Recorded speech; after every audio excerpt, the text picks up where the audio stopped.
welcome to the Colac Herald Sports Mash, Colac and District's highest rating online sports show. My name is Ben Martin. With me, as always, is Alex Baird. Alex, welcome. Thank you, Ben. A wet, wild weekend in Colac, but most sports got underway, so there was some interesting results, weren't there? That's it. Unfortunately, no cricket, as Alex will mention in a second, but still plenty of other sports going on, so we'll now pass you over to Alex with the tennis. Yeah, I'll start with the tennis, and some players have said they were the worst conditions they'd played in due to pretty big winds and a few rain delays, but they got all their matches done, which is the main thing. So good results too. Colac Lawn, the new side to the competition, moved to the top of the ladder after a strong win against Colac Indoor in their first meeting this year. They won 50-28, 7 sets to 2, so pretty strong win, but there's some young players for Indoor who impressed Colac Lawn's more experienced players in that clash.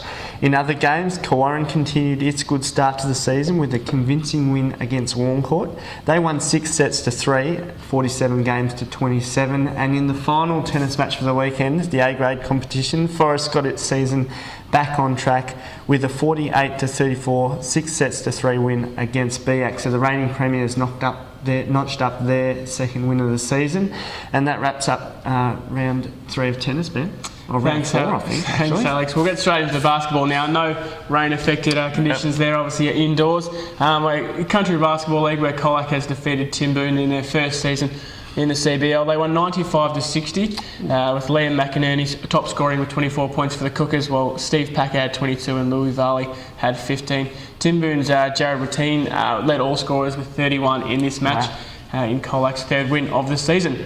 We're now going to go straight into the Corangamite Bowls action with some very big results at the weekend, despite the rain delays. A bit of stopping and starting there going on, but all games got finished. There's 2 teams were undefeated going into this round, and both suffered their first losses of the season, so some exciting results here.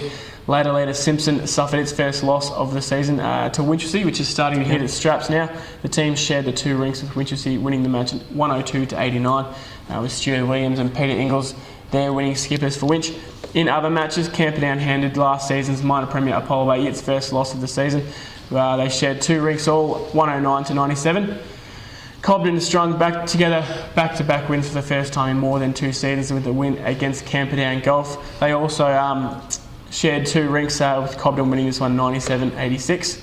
The next game, Central claimed another scalp, knocking off crosstown rival City 2 rinks to 1, tying in the third 91-66. And in our final game of the weekend, Colac 1 proved too strong in its first intra-club clash of the season against Colac 2, newly promoted from Division 2. Colac won this game 2 rinks all, 90-79. So that wraps up bowls for us here, and that wraps things up for us here on the Sports Match for another week. Thanks again for joining us. Make sure you read Wednesday and Friday's Colac Herald to keep up to date with all the latest sporting news. And until then, we'll see you next time. See you, people.